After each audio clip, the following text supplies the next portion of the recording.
नमस्कार बंधुरा आज के आमी आपनादेर सामने एक बालिशेर कवर तैरी करा देखाबो।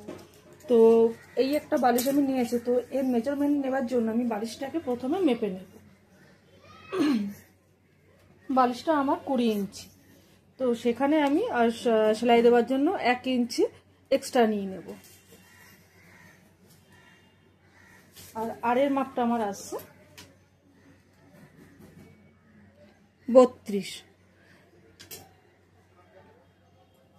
আর 1 ইঞ্চি আমি এক্সট্রা নিয়ে নেব, যেটা হচ্ছে আমার সেলাইয়ের মার্জিন। তো চলো আমি সিটটাকে কাটিং করছি, সেটা তোমাদের সাথে দেখাচ্ছি। এই যে দুটো সিট আমি নিয়েছি, আর এই মাপটা ছিল আমার 16, তো সেখানে 16 হাফ করলে আমার হচ্ছে 32 ছিল, সেখানটা আমি 16 নিয়ে নিয়েছি, আর 1 ইঞ্চি আমার এক্সট্রা 17।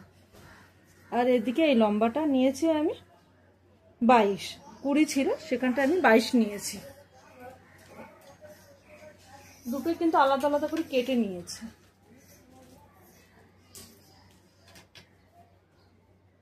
আর যেহেতু আমি বালিশের ওয়ারের দুই সাইডে আমি হচ্ছে কভারের দুই সাইডে একটু ঝালন দেব, তো ঝালন দেওয়ার জন্য কিছুটা কাপড় কেটে নিয়েছি। তো সেই কাপড়ের মাপ আমি দিয়েছি 4 ইঞ্চি চওড়া। তো এই 4 ইঞ্চিটাকে আমি চওড়া দিয়ে বেশ কয়েকটা লেস করে নিয়েছি। তো এইগুলোকে আমাকে জুড়ে সেলাই করতে হবে।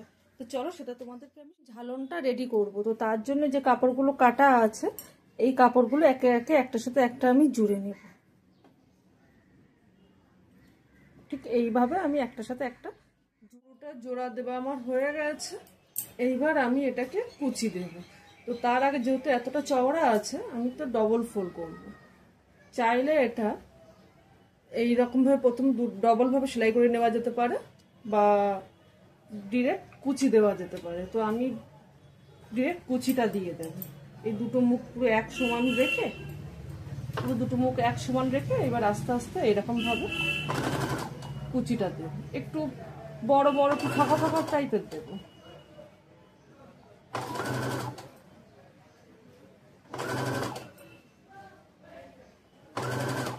ঠিক এইরকম ভাবে কুচিটা,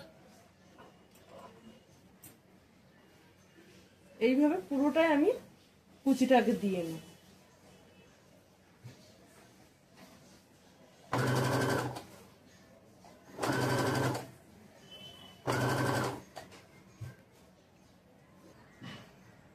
পুরোটা আমার কুচি দেওয়া হয়ে গেছে, দেখতে পাচ্ছ, কিন্তু পুরোটা আমি কুচি দিয়ে নিয়েছি। আর কুচিটা খুব সুন্দরভাবে হয়েছে। যদি লাস্টে যদি একটু কম পড়ে তাহলে আমি আবার একটু কুচি দিয়ে নেব। তো যতটা দেখে মনে হচ্ছে হয়তো কম পড়বে না। চলো এবারে আমরা সিট কাপড়ের ওপরে জিনিসটাকে বসাবো।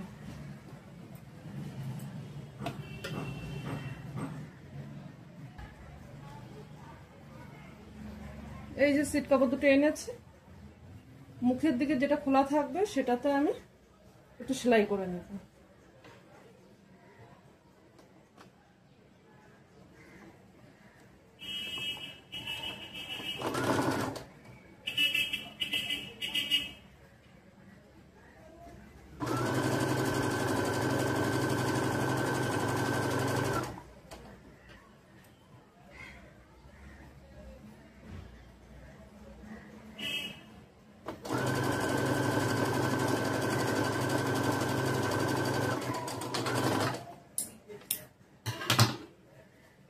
সাইডে রেখে দিলাম। এবার আমার এটার উল্টো সোজাটা দেখতে হবে। এই পিঠটা হচ্ছে আমার সোজা পিঠ, আর এটা আমার হচ্ছে উল্টো পিঠ। তো আমি সোজা পিঠের ওপরে সেলাইটা বসাবো।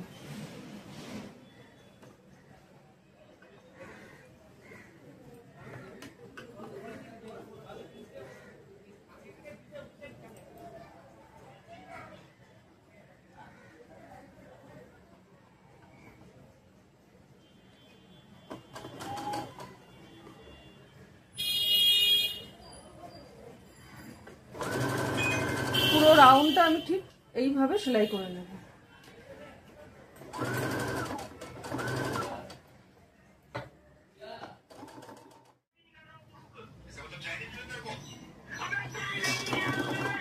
কোনাটা একটু গোল টাইপে করে দিলে দেখতে বেশ ভালো লাগে।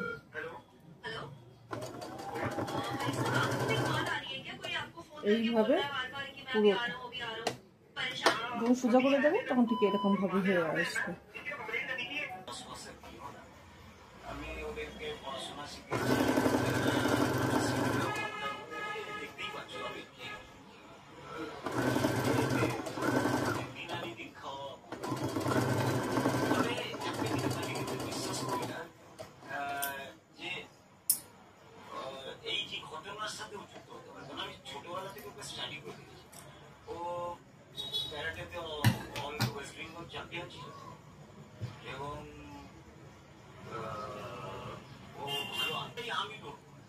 এই যে পুরোটা গোল করে আমি করে নিয়েছি। তো এর উপরে আসবে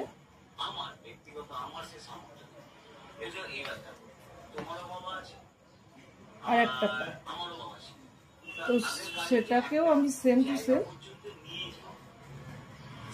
সোজা পিঠটাকে আমি এদিকে রাখবো, এর ওপরেই বসিয়ে দেবো।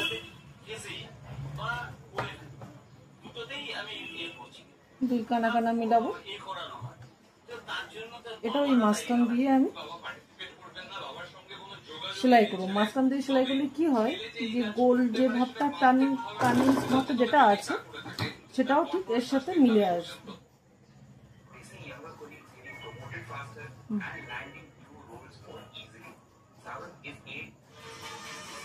একটার সাথে একটা জোড়া লাগিয়ে দিয়েছে, এইভাবে সেলাই করবো।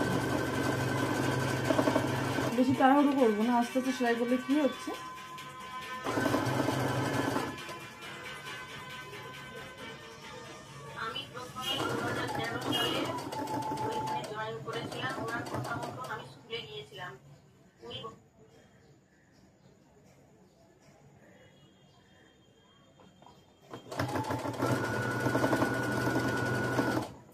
এইভাবে চারিধারটা আমি সেলাই করে নেব।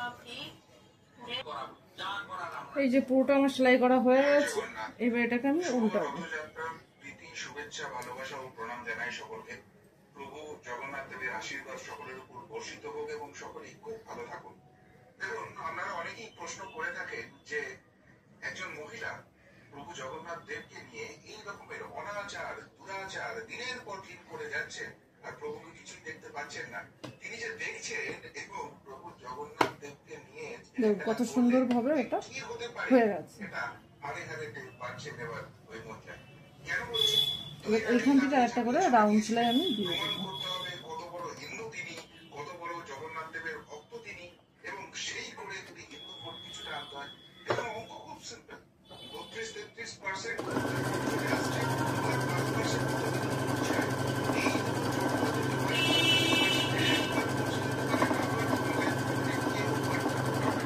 সুতরাং দুদিন আগেই চলে গেছেন, সমস্ত কিছু কাজকর্ম ছেড়ে দিয়ে রাজ্যে আর কিচ্ছু নেই, শুধু হই হই হই হই করে রথযাত্রা নামে মঞ্চ চলছে।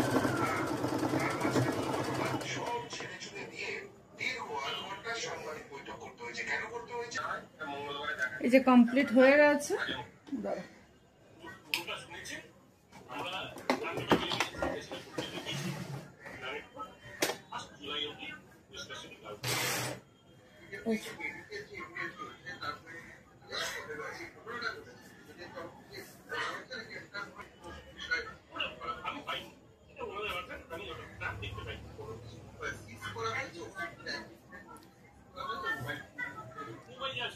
সুন্দর লাগছে। চারিধার পুরো কুচি দিয়ে করা হয়েছে।